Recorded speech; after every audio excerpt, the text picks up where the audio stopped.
Мектепті ауылдан бітіріп, үлкен қалаға оқуға түстім. Қалада туысқандарымыз болмағандықтан пәтер жалдауға тура келді. Пәтер ақыны ауылдағы ата-анам ай сайын салып тұрды. Ал мен шәкіртақыма күн көріп жаттым. Осындай күндердің бірінде сабақтан келе жатсам, жаныма бір ақ джип келіп тоқтады. Джиптен сымбатты бір ақ құба жігіт басын шығарып, «Қарындас, қайда барасыз? Жеткізіп тастайын» деп таза қазақша сөйледі. Мұндай көріністі кинодан ғана көргенмен бейбақ не істерімді білмей тұрып қалдым. Өзім қарапайым отбасыдан шыққанмын. Бір жағынан өмірімде осындай қымбат көлікке мініп көрейін деп ойладым. Біздің таныстығымыз осылай басталды. Оның есімі Нұрғожа екен. Алматыда 2 қабатта үлкен коттеджінде ата-анасы, қарындасы 4-еуі тұратынын айтты. Шынымды айтсам, ертегі әлеміне тап болғандай болдым. Ешқашан мұншалықты бай жігітке жолығамын деп ойламаппын. Нұрғожамен кездесуіміз жиілей берді. Ақшаны уыстап ұстайтын десем артық айтқаным емес. Қазір ойлап қарасам, әрбір кездесуіміздегі айтқан сөзінің барлығы да байлық туралы болған екен. Ауылдан келген қарапайым студент қыздың бәрін саралауға енді ғана ақылы жетіп отырған жайы бар. Аузым ашылып, әңгімесін тыңдай беретінмін. Келе-келе ол мені қатты қадірлейтінін айта бастады. Өйткені оның сөзімен айтсақ, мен сияқты қыз бүкіл әлемде жоқ. Басты себеп өздеріңізде түсініп отырғандай, менің жігіт атаулысымен жақындаспағаным. Ал мен оның тәтті сөздеріне сене бастадым.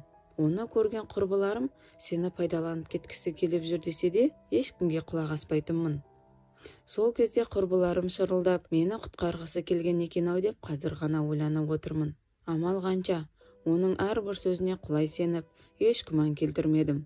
Оның үстіне ол суреттен ғана көрсеткен 2 қабатты зәулім үйде келін болып жүргенімді елестеткенімде қуанышым қойныма сыймайтын. Бір күні жазда екеуміз қыдырып жүрдік. Ол маған, сен тазамын дейсің, мен бірақ сенбеймін деді.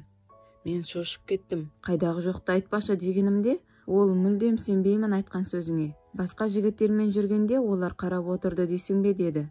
Оның алдында мектеп қабырғасында 2 жігітім болғанын айтқанмын.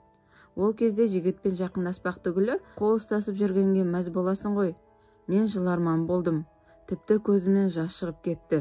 Бұл кезде мен оны қатты сүйіп қалған едім. Қалайша ол менің адалдығыма сенбейді. Оған не айтсам да ол мүмкін емес деумен болды. Бір ғана жағдайда сенем саған. Маған пәк екеніңді дәлелде деді сосын. Міне, мені осылайша ол қармаққа түсірді.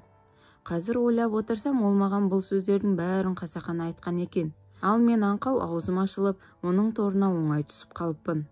Осылайша қыз күніммен қоштастым. Болары болып, бояуы сіңген соң, оның қонақ үй бөлмесіндегі айнаға қарап тұрып, мен қандай мықтымын дегені есімде. Сол күнді иттің етінен жек көремін. Бұдан кейін оның хабарласуы сейірей берді. Бір апта жоқ болып кететінді шығарды. Осы оқиғадан кейін 3 айдай уақыт өткенде поштама хат келіп тұр. Хатта оның мені сүймей қалғаны туралы жазылған.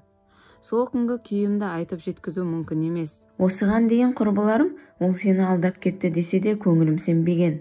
Ал хатты алған соң көңілім кәміл сенді. Өз-өзіме қол жұмсағым келді. Қайта жанымда құрбыларым болып аман қалдым.